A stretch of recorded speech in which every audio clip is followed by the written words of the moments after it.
Your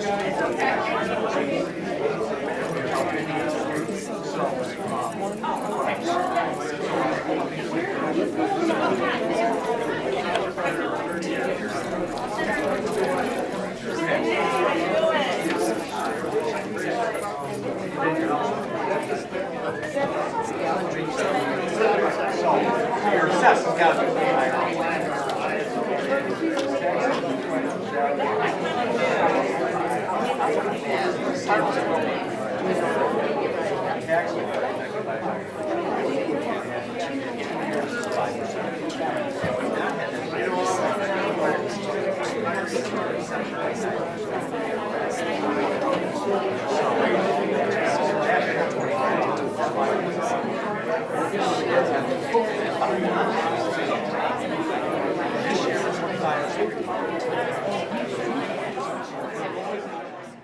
I'm very happy that everybody's here because I always think that people show up for the even year elections and not so much the odd year elections.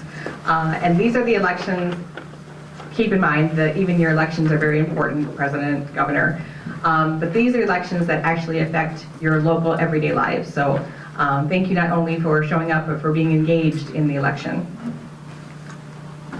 So why a May election? Why are we doing this? We have two millages that are going to end at the end of 25. So at this point, you know, we don't really have much of an option. They're going to end. We have to have an answer one way or the other. I guess we would love to do it in an even year, but the timing doesn't work out that way. It just ends this year. So at that point, we have, you know, three options: May, August, or November. And we call it the county because they keep a list of the elections that happen. And people let them know, hey, I'm going to have one coming up. There's none on the radar for a countywide election, so there's no cost savings or anything, so we made sure that was the case. Then we went ahead and we realized, when do we need to know by? You know, we need to know the sooner the better, because we have to start budgeting for what we have to work with. So the May election helps us to be able to budget. That's when the process starts. We could have broken out the proposals into two different, you know, ballots. But that really, A, costs more money. B, that's not transparent. You know, you need to know for your budgeting purposes what we're asking for at one time, not putting in parks at one and, you know, public safety at another, and trying to be tricky about it. So being transparent and knowing what we're asking for at one time. And then, quite honestly and transparently, if it doesn't go through in May, we have to look at the option of coming back for a lesser amount or just a renewal in November to keep us going. Overview about Pittsfield Township, things you probably already know. We are a population of about 40,000 residents. We're the second largest township in Washtenaw County, next to Ypsilanti Township. We are one of the handful of jurisdictions in Washtenaw County with our own public safety department. Many others, you know, rely on the sheriff's department. We are known for our beautiful parks and pathways. And we're recognized as one of the townships that is larger, has lower taxes with higher services. So we're real proud of that, and that would continue to be. Tonight we're going to be real respectful of your time. We'll move along as quickly as possible. We're going to do an overview of the budget. We're going to talk about, we'll hear from our chief of police and our chief of fire about public safety. Then we'll hear from our parks. Our park chair and our park staff is here. We're going to break out into sessions. So after you hear just kind of the whole entire information, you have time to talk with us one-on-one, your individual questions. And then we'll have time for closing comments. First, we're going to hear from our Director of Finance, Tracy Watkins. She has been with the township for 33 years. So when she tells me we need something, I listen. And everyone does, because she's earned that kind of respect. And so you'll realize that when you hear from her as well. We'll listen to the fire chief and the police chief, our commission. We have our election staff here tonight too. So afterwards, if you have questions about whether you're registered or how you get a ballot or, you know, anything else, they're here for answering those questions. And then we also have our assessing office here tonight. So on our website, we have a calculator. So you can put in your exact address and find out what the millage will mean to you, what it costs you. And we obviously can direct you to that website, and then the assessor is here as well to actually look it up for you. So it's not just vague, like it might. On average, it's what would cost your household. All right, so at this point, I'm going to go ahead and hand it over to Tracy Watkins, our Director of Finance.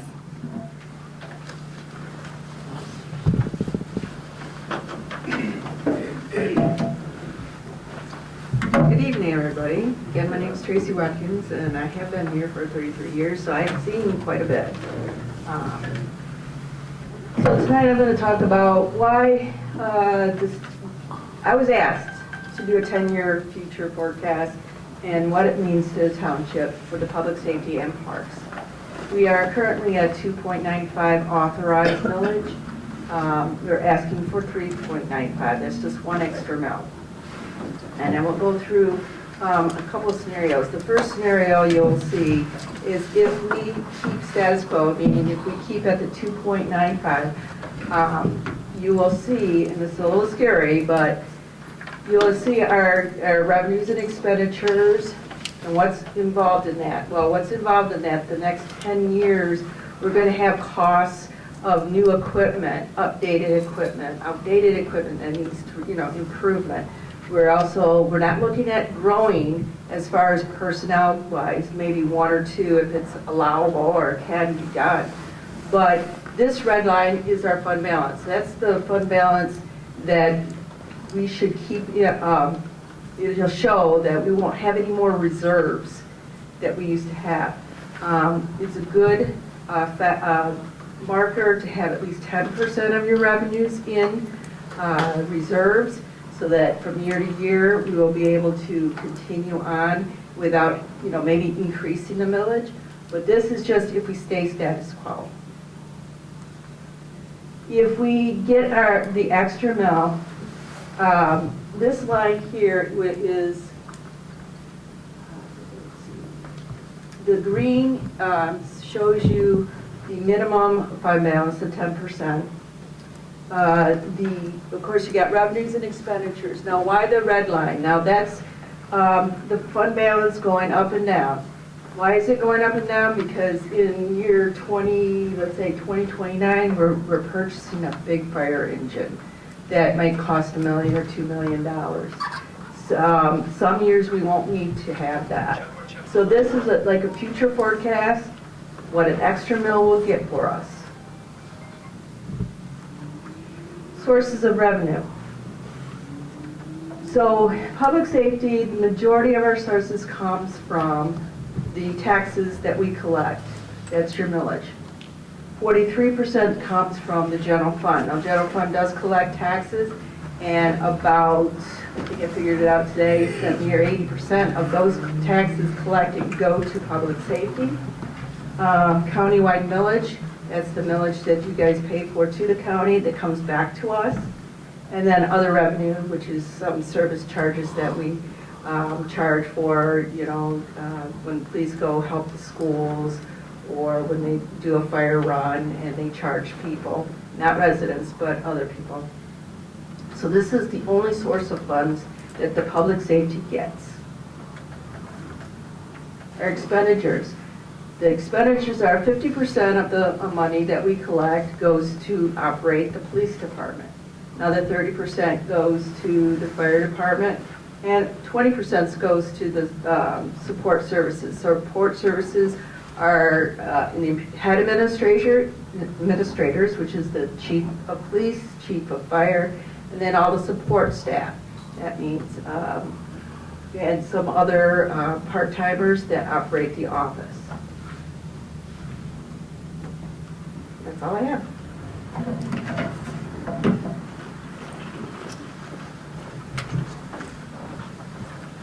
Thank you, Tracy. I'm Patrick Graham, the Chief of Police, and this evening we have a few things that we want to cover with you for the Department of Public Safety. And those few things just generally are the scope of the services that we provide, kind of get you to understand what the work is that the Department of Public Safety does, the police and fire department, and the quality of the services, and then also a forecast for finances. And so Tracy's covered a portion of that forecast, but we're going to kind of get into a little bit of details. But generally, I want to start by explaining, first of all, thank you all for being here, and I look forward to meeting with each of you. We're going to break out into sessions after this, and I invite you to the Department of Public Safety section for any questions that you have about police, fire, services. I look forward to meeting you back there. And then when you're working your way through the room, you'll see that there's easels set up with boards that kind of explain some of the qualities of our agency and some of the qualities of the people in our agency. And hopefully you can kind of get to know us and get to know a little bit about our staff just by looking at those boards. But just to understand who we are, these are just numbers. We're obviously not numbers. We're sons and daughters, brothers and sisters, and some of us are parents, but we're people who are called to serve and protect others with the mentality of a guardian. And that really is the culture of your Department of Public Safety. But understanding that, just it's important that you know the scope of things, the size. So getting into the numbers, our fire staff is made up of 2 administrators. We have our fire chief, Dave Hebner, who you'll meet shortly, and the assistant fire chief, Mike Chevrette. There's prevention and education with a fire marshal and an inspector. There's 2 of them. And then there's 24 members of the fire department that are into fire suppression. So these are your traditional firefighters that they do a lot of different work, but firefighting is their main goal. There's 24 of them, and they operate out of 3 separate stations. The police staff is made up of 43 members. 2 of those are administrators. Acting Police Chief Jason Honer, who's here tonight. And investigative services, which is 9, that's not just detectives. There are several detectives, but we also have our SRO in with that group, a school resource officer, DEA and LawNet task force officers. There's several members there that aren't just traditional detectives, but there's 9 of those. And then our patrol services is made up of 32 members. Those are police officers and the command staff that leads them out on the front line every day. We also have in the Department of Public Safety, we have fire, police, and civilian staff. There's 8 civilian support staff members. One of them is our administrator, Michelle Mahmoud. She's here tonight. She's our administrative services manager. She's here tonight for questions and answers. And our records division has 3 members. And we have our community coordinator, Richie Coleman, who's here tonight. Also will be present for any questions that you have. And then 3 school crossing guards, 3 part-time crossing guards. So that kind of gives you an idea just of the size of the agency. Getting into the services that we provide.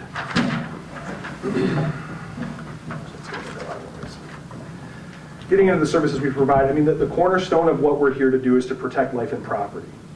And the calls that we get, I kind of explain them that there's some big calls and there's some smaller calls, right? From little events, little incidents to large events with larger impact. The small events might be something as simple as, my neighbor's being loud, or my daughter won't get out of bed. I mean, the police department gets called for things like that. The fire department might get called because I'm having trouble hanging my smoke alarm. Now could turn out to be a really big deal, but in the grand scheme of things, that's a smaller call, but it was a really important call. Those calls were really important to the individual, all the way up to, for the police department, a robbery call, assaults of all kinds, and for the fire department, a structure fire, a major structure fire in a home or an apartment building. So big and small, we're going on all of these calls, and they're all important to the quality of life of the residents of Pittsfield. We take them all very seriously. Protecting life and property being that cornerstone, we want to make sure that you get a feel for and an understanding of how many calls we go on.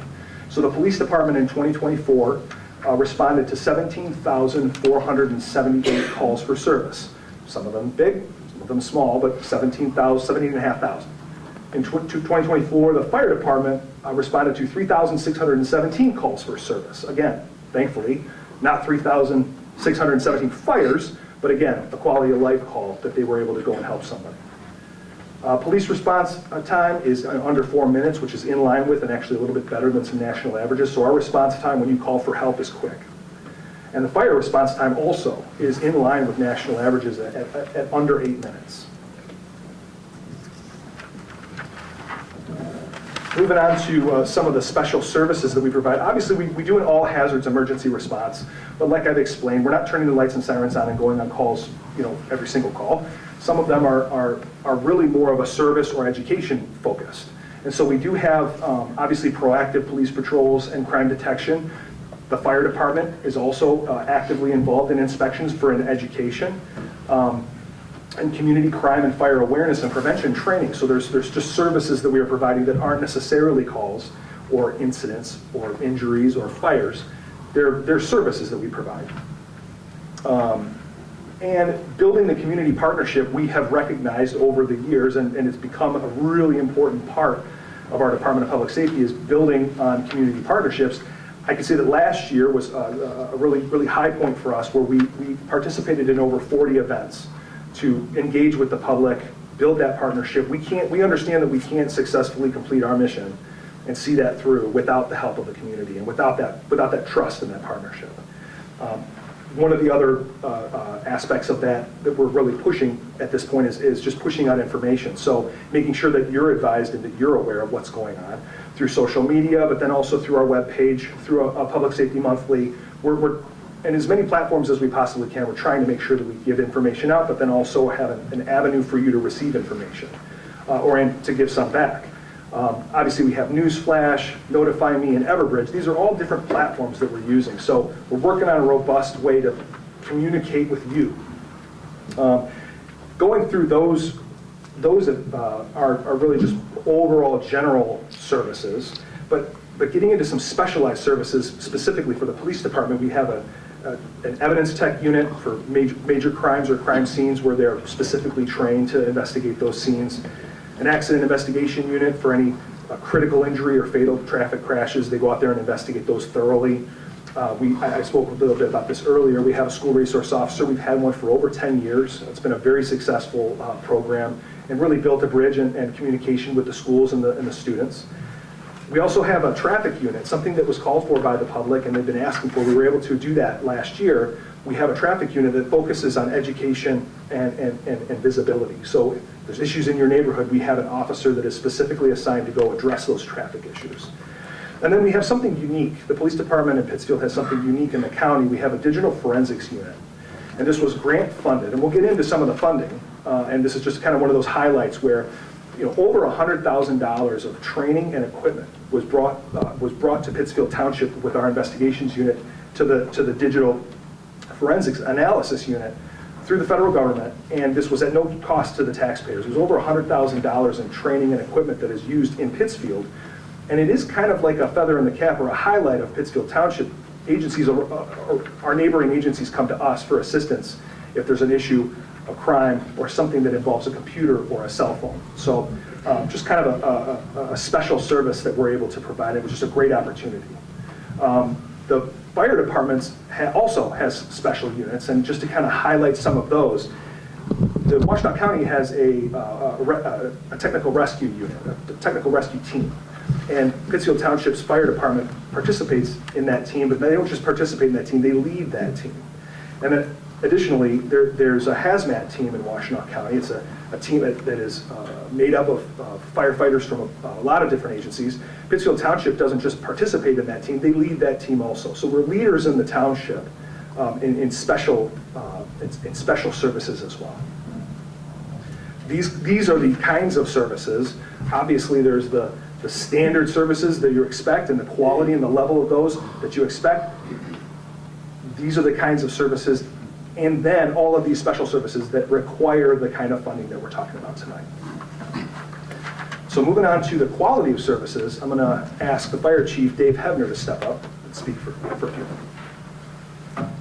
Thanks, Dave. Thank you, Chief Gray.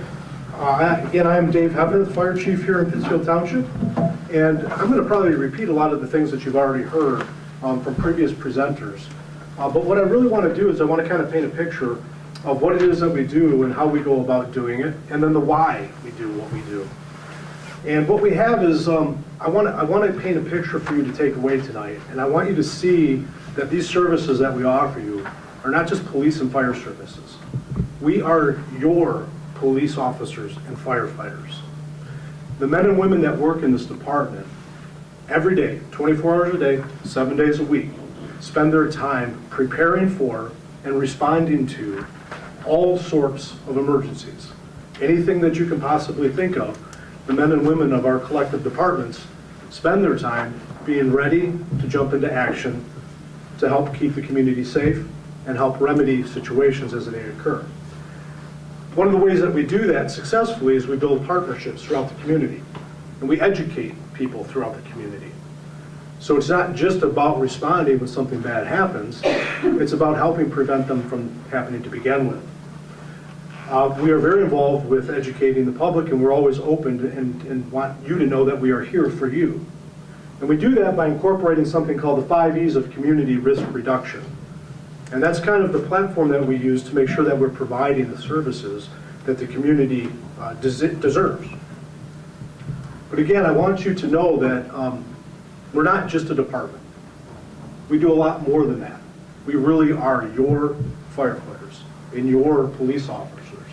And when you leave tonight, I hope that you take away that message and that you see us as your asset to be there for you in a time of emergency if one ever does occur.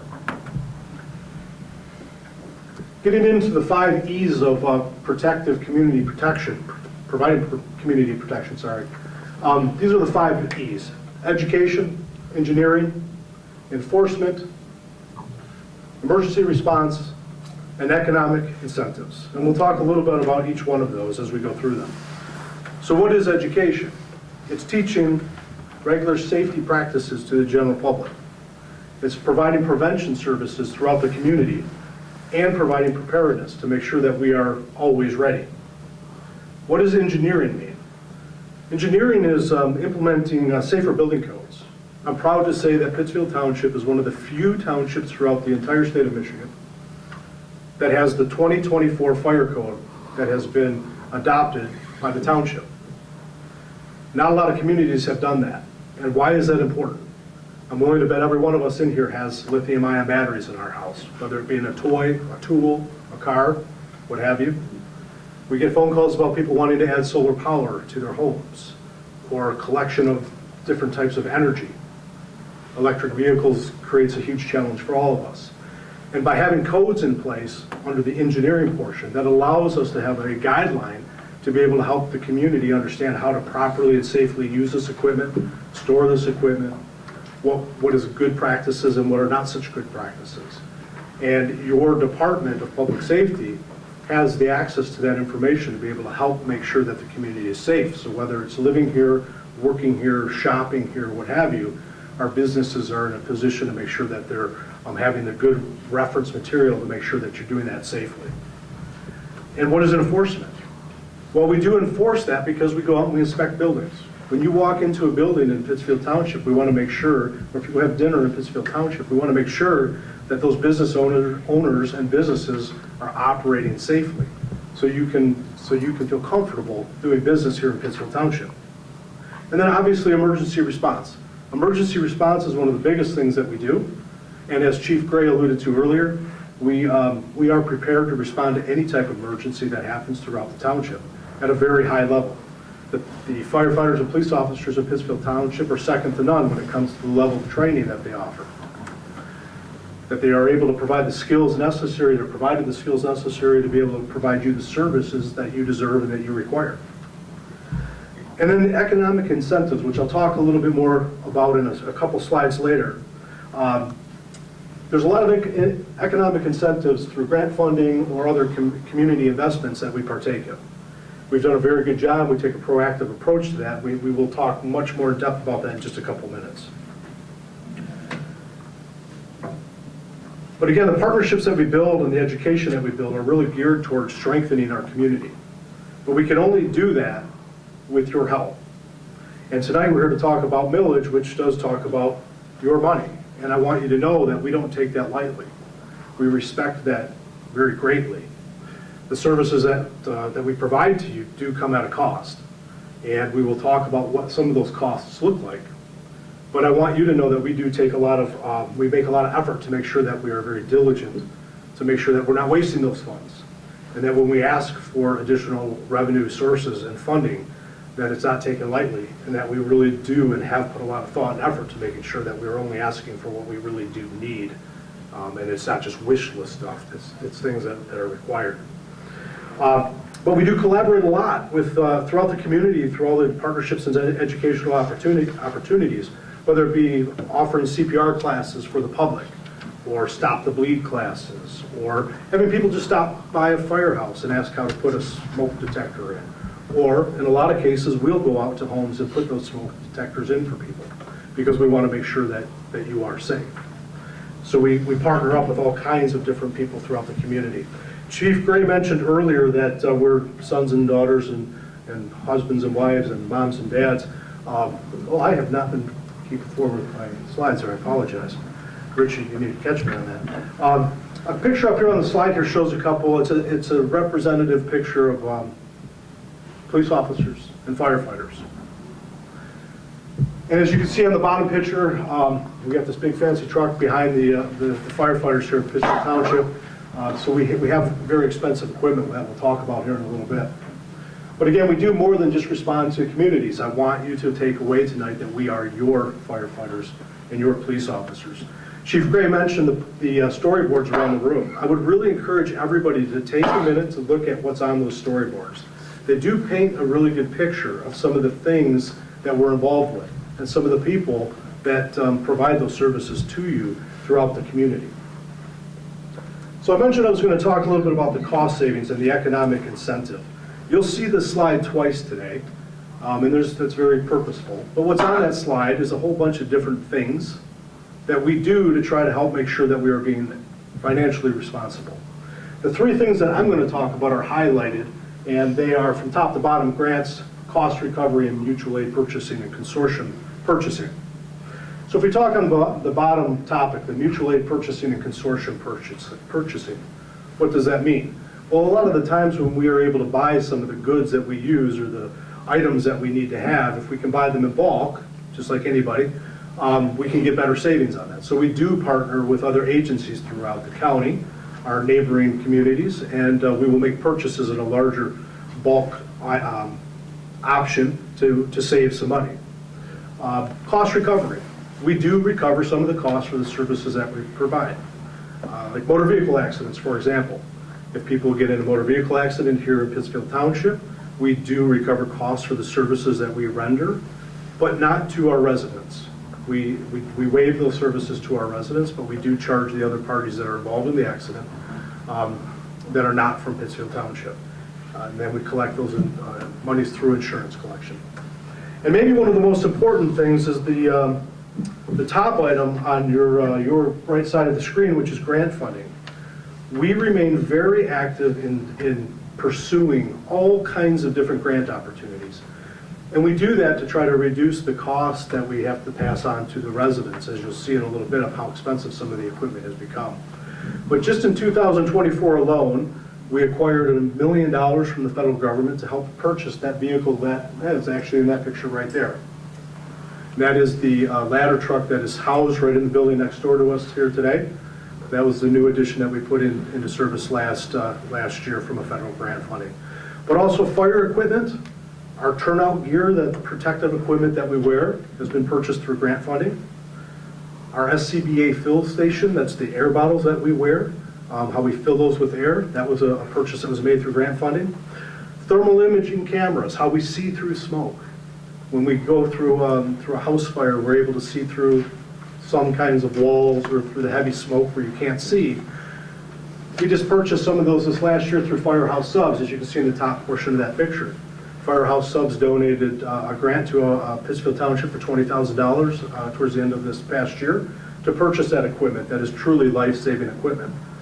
And it's not equipment that's used every day, but when it is needed, it's dire that we have the best equipment possible to be able to do the most productive, effective, efficient, safe practices when we have to operate in a rescue situation. So we have that equipment in much part through grant funding. So when we talked about, one of the questions that I hear a lot is, well, what is so different now than a few years back? As you all are aware, prices of almost everything have gone haywire. In the fire service, we have a lot of very expensive equipment, and that equipment is regulated by standards and it has to be replaced on a regular basis. We do everything that we can do to try to make that equipment last as long as we possibly can. And we do that because of a true respect for the monies that we are asking for your support with.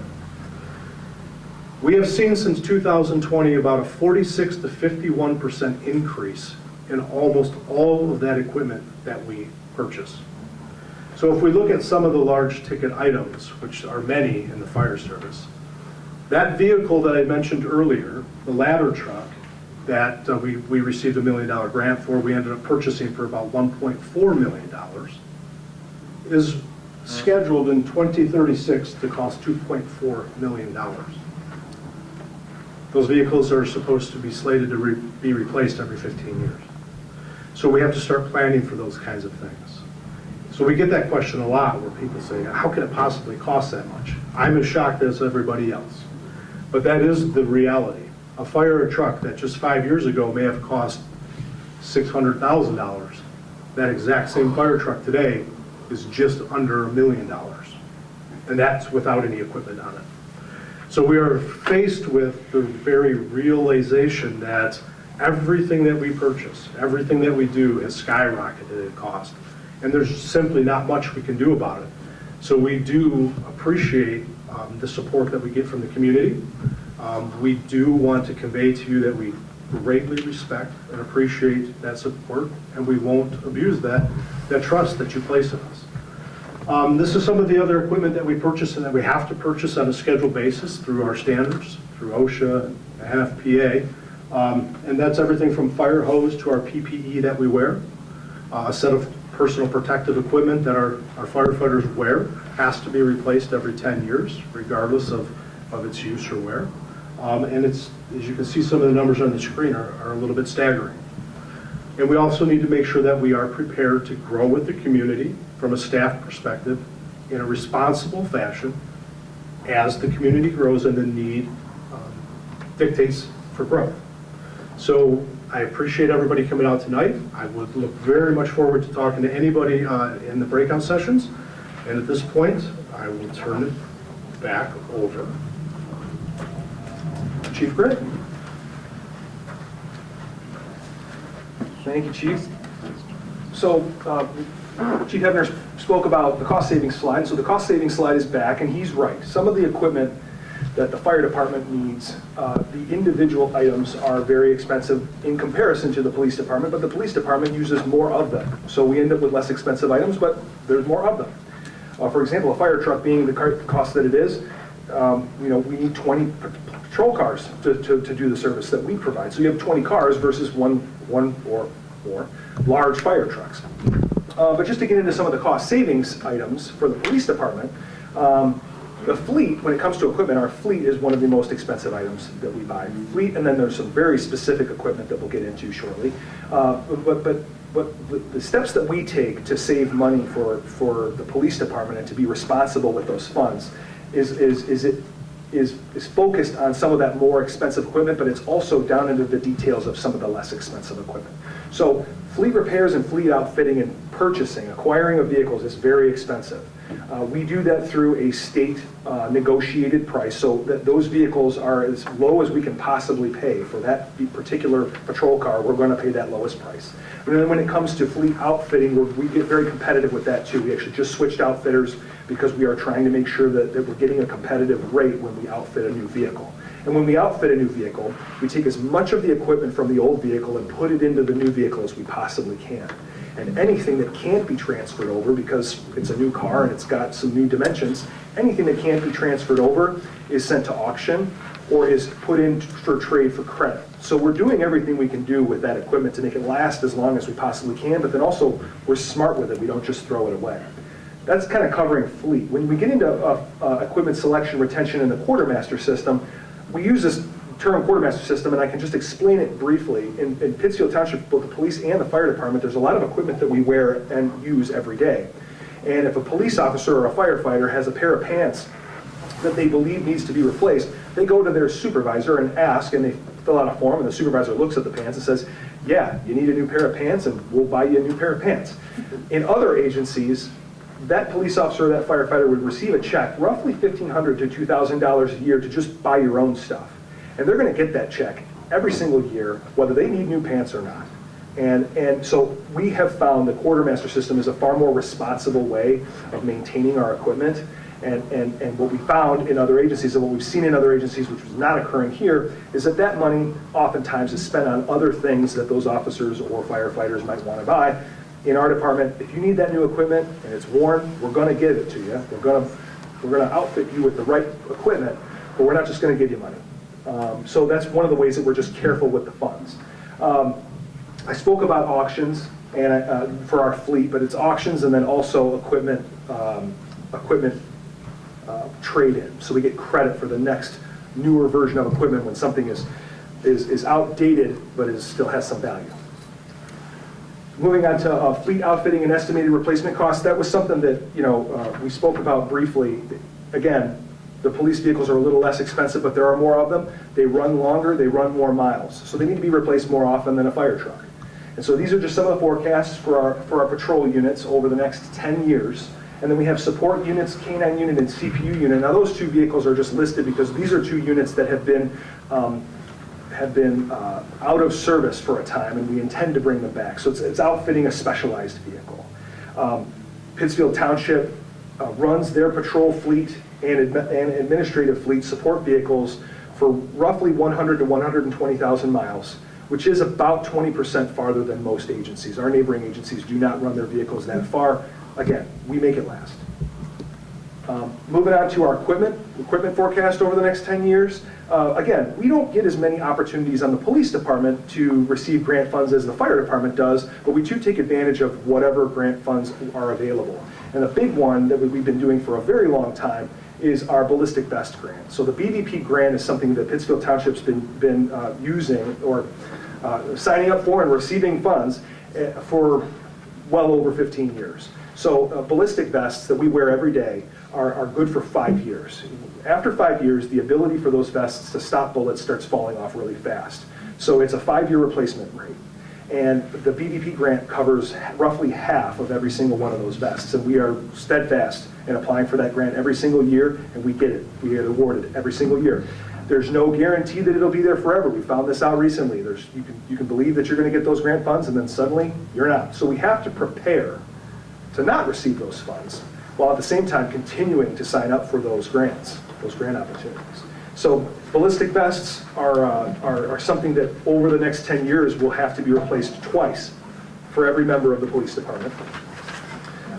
And when we a little more, one of the more really expensive, and I was saying specialized equipment, one of the more expensive pieces of equipment that people may not really know is the taser. The taser is a really expensive piece of equipment, but it's a really critical piece of equipment. There are a lot of critical incidents that the taser, unfortunately, when we do have to use it, which we avoid using it, but when we do have to use it, these are typically incidents that might involve deadly force. And we're able to avoid moving down that path, at least give somebody one last chance. With the taser, it gives an officer one last chance. And so it's a really critical piece of equipment, but they're very expensive. And again, the warranty on those is typically for 5 years.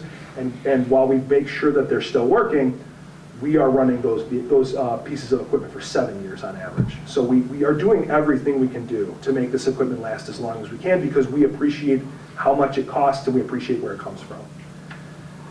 So with that, thank you. And I'm going to turn it back over to Tracy Watkins to speak about the Parks Department. Thank you.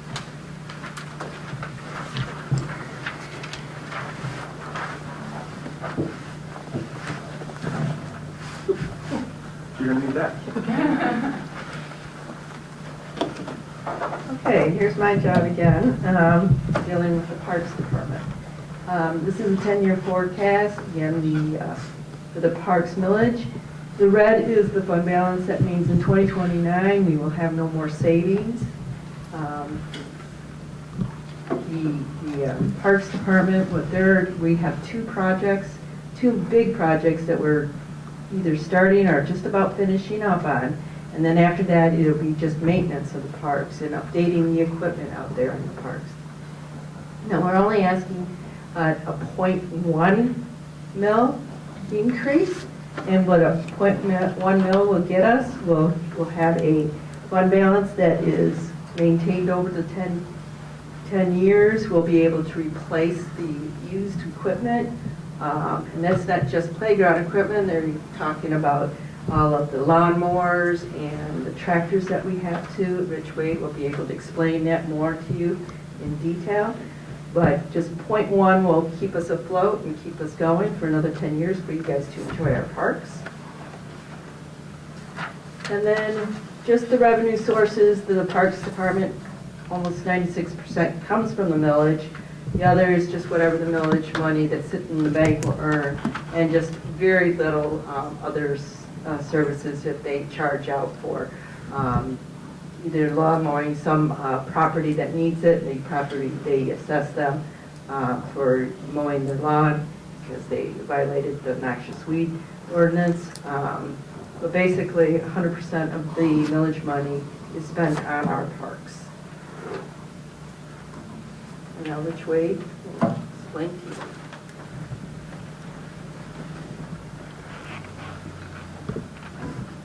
Thank you, Tracy. So everybody, thank you for being here. Just a little introduction of myself. My name is Rich Wade. I'm the Parks and Rec Manager. I've actually been here in Pittsfield in this department for just over 20 years now. My history, I've worked in parks even before that, so I'm well over 25 years now in Parks and Recreation. It's what I enjoy.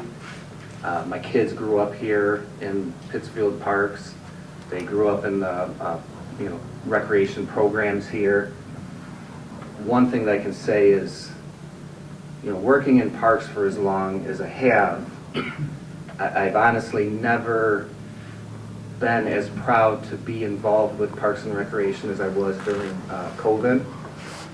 As we watched people move from indoors to outdoors, our parks became the place that people found themselves at. And you really truly felt what our presence was for this community and our residents. So that's something that, just for us here in the department, it was a very rewarding time. It was a terrible time. I'm not trying to say I enjoyed that, but we did see what Parks and Rec provided the residents here. I'm going to speak today just a little bit about who we are, what we provide. I'm then going to hand it over to our Park Commission Chair, Stacy Ebron, who is going to discuss some of the Park Commission's primary goals and accomplishments. So who are we? As you can see, we're relatively a small staff. We have a park superintendent who oversees the day-to-day operations. We have, 5 full-time employees that are broken down in 2 specialists, 3 maintenance techs. They're all doing the same work. They're out there in the parks, and we'll kind of talk about a little bit about what they do here on the next slide. We usually bring in about 5 seasonal staff every summer. They typically are weeding, mulching, doing some of our trail work, just assisting our full-time staff anywhere that we need them. We have a park aide who also is in charge of doing kind of a similar work. Spread them out wherever we possibly can, where we need help. We have 2 park rangers who work at night. They're usually an evening shift. Their primary goal is to enforce the park rules while the residents, are out there using them. They are cleaning up, overseeing our pavilion rentals, our field rentals, just making sure that even things like residents who have their dogs off leashes, trying to make our residents feel safe at night, locking the parks down at the end of the night as well. We as a department, with the small staff that we do currently have, we maintain 16 parks covering over 1,000 acres, as well as just under 12 miles of greenway space. We maintain 14 playgrounds, 27 sports fields and courts, 9 picnic areas and pavilions, as well as just around 40 miles of walking and biking trails. Now we take care of that with the small staffing that I just explained to you. We operate daily with 2 main priorities in mind: park safety and park cleanliness. That is something we come in, and those 2 factors when we leave this building are what we're thinking about. When our staff start on a daily basis, this is 7 days a week. They go out, they open the parks, they pick up all the trash, they open the bathrooms, clean the bathrooms, stock them, get them all ready. They then move into the safety side of our mind frame. What they do there is they're doing routine safety inspections on our playgrounds. They're doing routine inspections on our facilities, our boardwalks, our bridges. We don't move on to our daily activities until we know the parks are clean and safe. That is our number one priority, and if we see something that needs to be fixed, we halt the day's activities and we fix it. We're also responsible for all the mowing and trimming that goes on in our parks. We are weeding, we're mulching, we're making sure that the parks are presentable as well as clean. When you're out, running or biking on our trails and greenways, we're regularly inspecting those as well.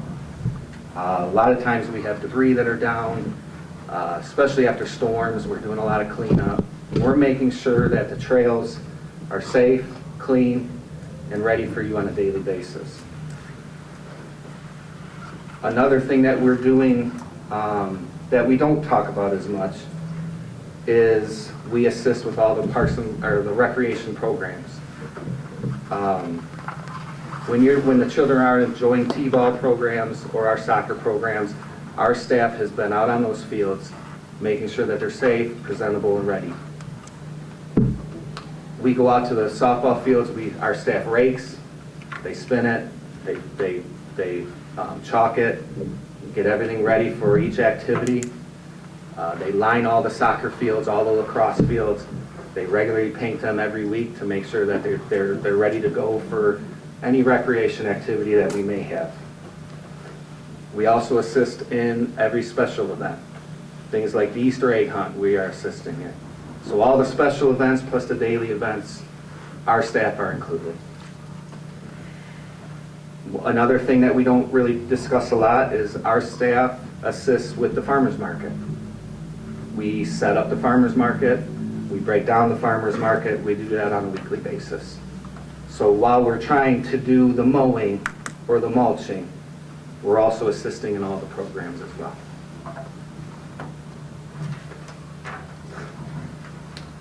Another thing we're doing is when our families are renting our pavilions, our staff are the ones that are cleaning it up before, during, and after. Our park rangers, if it's in the evening, are usually checking in, making sure the rentals are good, clean, the residents are happy, and then we clean it up afterwards. In the winter, we bring a lot of our equipment in as a way to try to save cost. We try to make as many repairs on our mowers, on our picnic tables, any equipment that we've used during the summer, we bring in over the winter and we try to repair it. That plus we do all the snow removal in our parks, here at this building, at the public safety buildings, and at the administration building.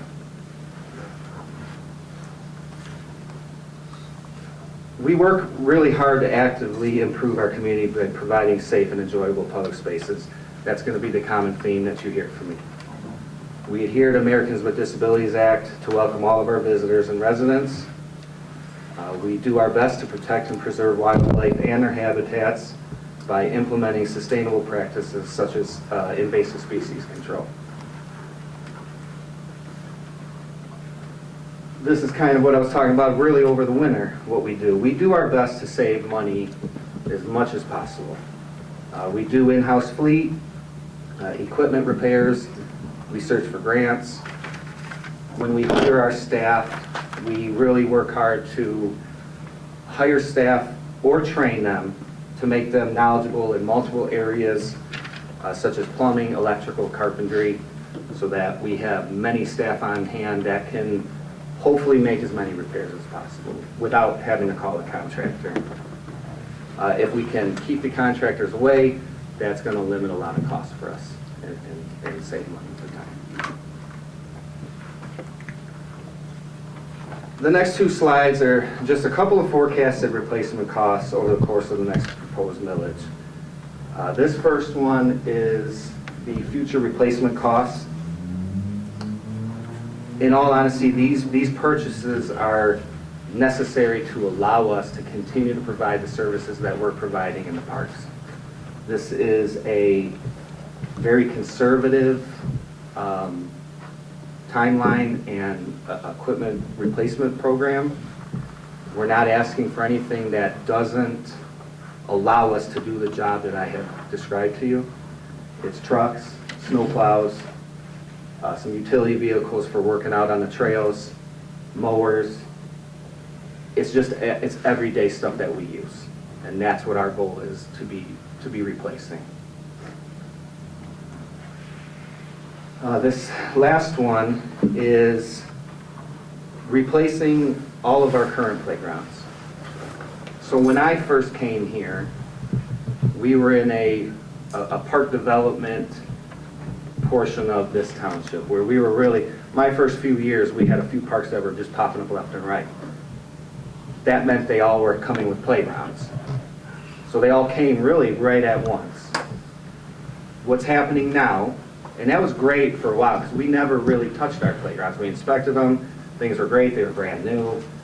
Now what is happening is we are having a lot of wear and tear, cracks, they're breaking.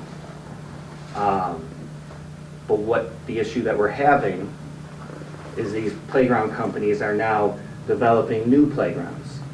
These old style playgrounds, they're not making a lot of those parts anymore. So in order for us to repair these playgrounds, we are now spending way more than what we should be.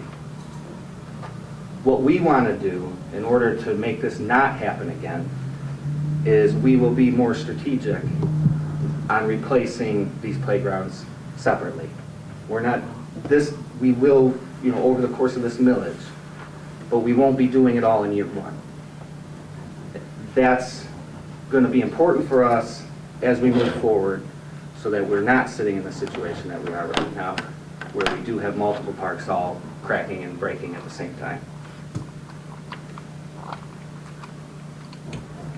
What I'd like to do now is thank you for your time and pass it over to our Park Commission Chair, Stacy.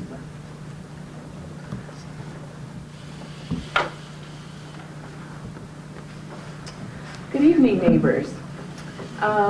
Like many of you, I've lived in Pittsfield Township for more than 20 years.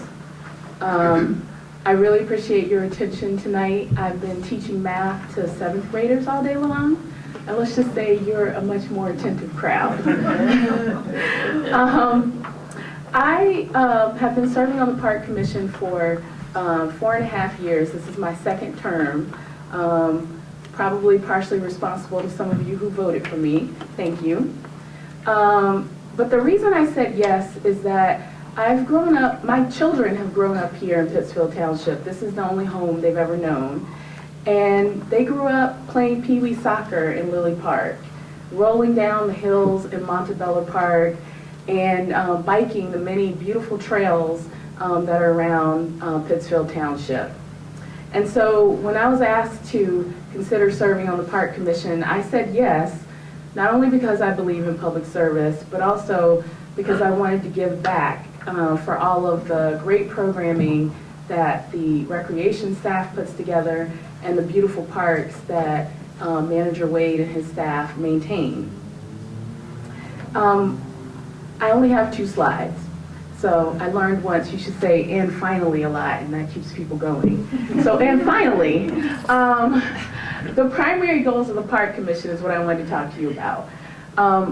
In addition to developing new parks, we also are maintaining the existing parks and the green spaces to meet your recreational needs. We're trying to modernize the parks as much as we can to keep the equipment safe for our children and for all of you who use the parks. We're currently completing a couple of projects. One is Graywall Park, which you may have seen on the corner of Waters and Oak Valley. The community's been waiting on that park since 2015. And so part of the reason I ran for a second term is I want to see that park done. It's literally around the corner from me, and every day my kids say, "Mom, when is the pickleball court going to be ready?" So I want to be able to do that for all of our residents to enjoy. We have another park, Seyfried Park, that needs to be developed, and we're working on modernizing Marshview Meadows currently. Another priority we have is increasing engagement with residents like you to talk about our goals and objectives and our accomplishments, and also to make sure that we're prioritizing what you want us to prioritize. And finally, we have to do all of that, ensuring the fiscal responsibility for our parks and for their maintenance and development. And to that end, we do compete for state and federal funds, DNR grants that we've secured, national park grants, and just state government funding. We do all these things because, like some of you, we learned during COVID how essential our parks are to mental health. During COVID, I was working with my kindergartner on online school, which almost took me down. I almost lost my mind, but because of our parks, I had a place to take him and to run around, and a place to be in nature myself and get restored. So I want to go on and talk about some of the accomplishments. We've secured state grant dollars to match our park millage funds so that we could do vital updates like the updates some of you might have seen in Montebello Park, including the new beautiful pavilion space, enhanced lighting, new limestone pathways, pickleball courts, updated bathrooms. We secured over $300,000 in funding to go toward those projects. In addition, with support from our local representatives like Felicia Brayback and Senator Jeff Irwin, also with help from our former supervisor and our current supervisor, who was chair of the Park Commission at the time, we secured $1 million from the state to match our park millage funds for the development of that park on the corner of Waters and Oak Valley. Without that money, we would have had to develop that park in phases. And to be honest, that park's on a side of town that's been underserved for a long time. So we need that recreation space on that side of town. It's coming in the summer of 2025, right, Manager Wade? It's coming, yeah. We're also updating and modernizing the playground equipment at Marshview Meadows Park, which is happening as soon as it warms up. I know there was snow today, but I see signs.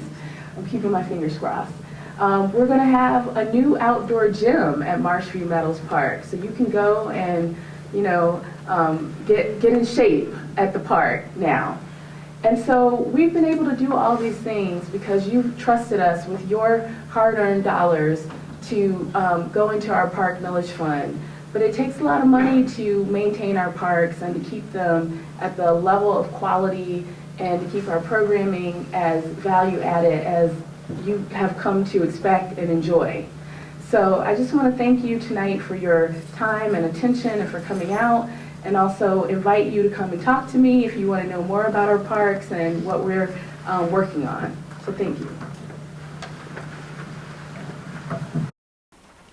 I will get the last and finally today.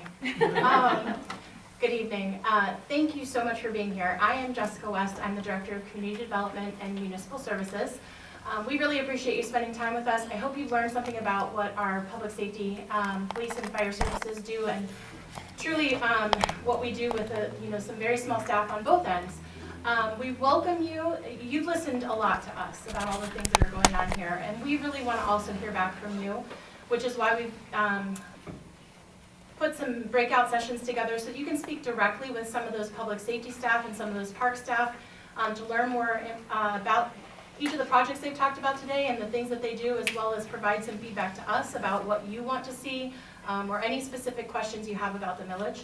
I do want to take one quick moment to recognize a couple of honorable people that are with us today. County Commissioner Sanders was here. I don't know if she exited the building just yet or not. And State Representative Foreman was here as well. They're in the building. If you have any questions or want some additional support for Pittsfield Township, you can speak to them as well. But thank you. Please feel free to check in with each of those tables. If you want to know exactly how this millage impacts your taxes, Bill is back in the back. He'll wave back there in a blue shirt. He can put your property address in there and tell you exactly what that looks like for you in particular. Otherwise, thank you and have a good evening. And there's also I just looked it up. It took me this whole time. I was on the phone. I was on trying to figure out.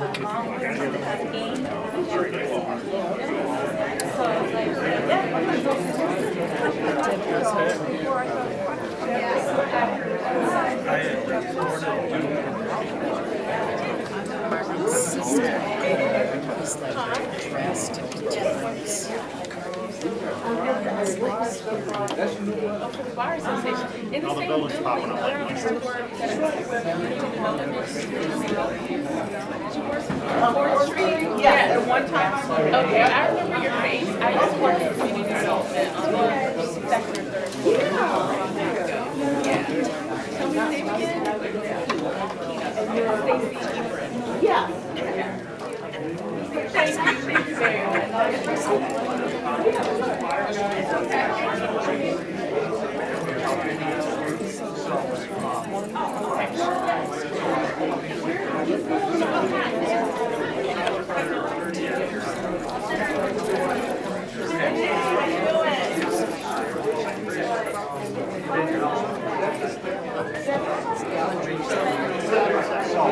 Your assessment's got to be higher.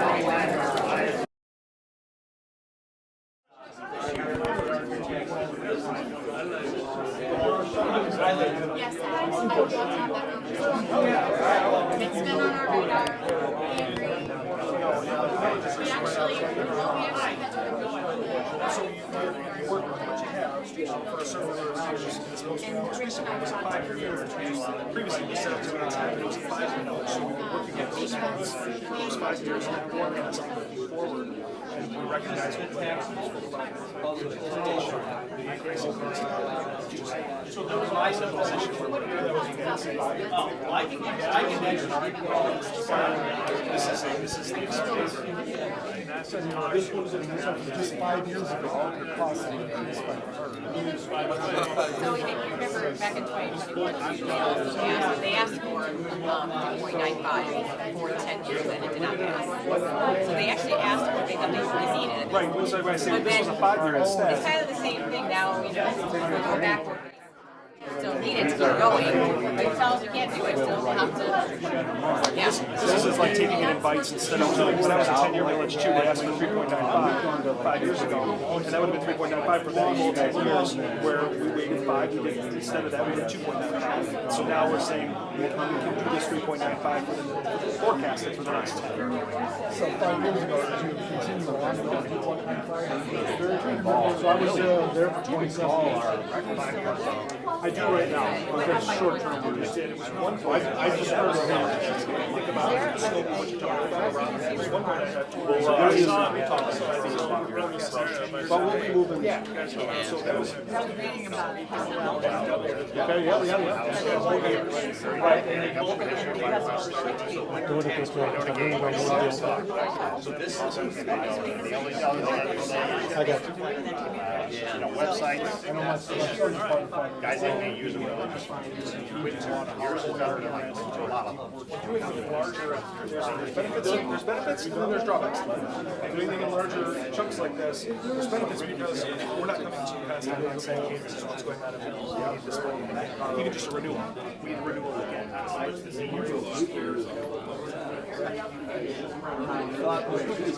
Somewhere higher, and that's the thing is a lot of areas like Ann Arbor have, double. They have highly skilled staff. They're very versatile and get a lot of work done.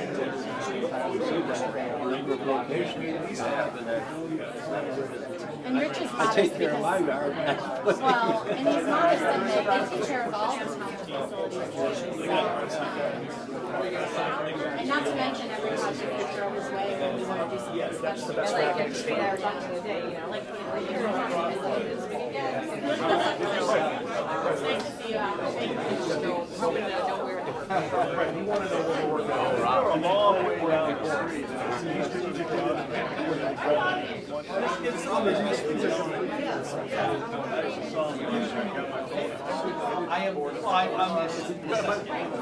That would be one where I would say is that What they were.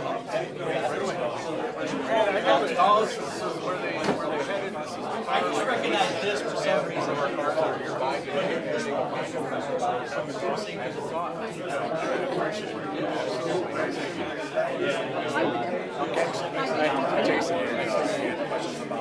Not much. And keep your prime user. So we have not they've been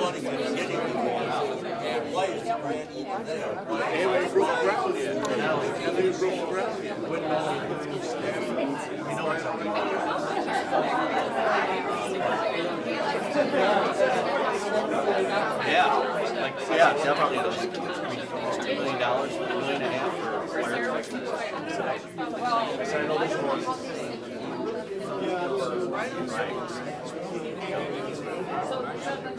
Those are your numbers on those two properties.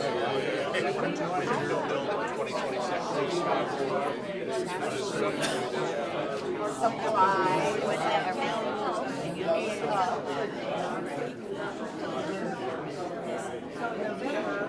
We'll bring it again. Yeah. Which, and the reserve is really important because it helps us get through really difficult times, right? So, Well, no, I don't. Well, I mean, They do, and part of that is our yeah. Saying I don't have space. That's part of the issue. They do have to pay, We're not opposed to control burns. But in subdivisions, you got 9 detention bonds. I know in some areas, so we just need to take a really close look at it. But like I said,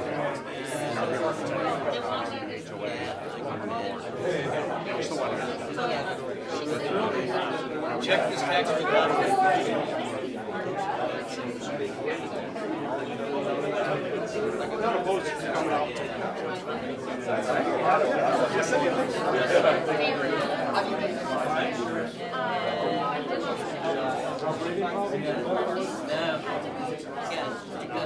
here's Marshall Meadows. This is the one that has the big apple. Yeah. Yeah, so I don't know where you live. I live on Mystic Drive, which is, well, those are like a step butter. So that's gonna be over, right, so that's gonna be smart. Actually, so maps are crazy, aren't they? Where is it? Okay, where's 90? Right. It's gonna be Ann Arbor Steam Road. Oh, sure, man. Yeah, I should be here somewhere, right? No, Great Well Park, this is it. This is you.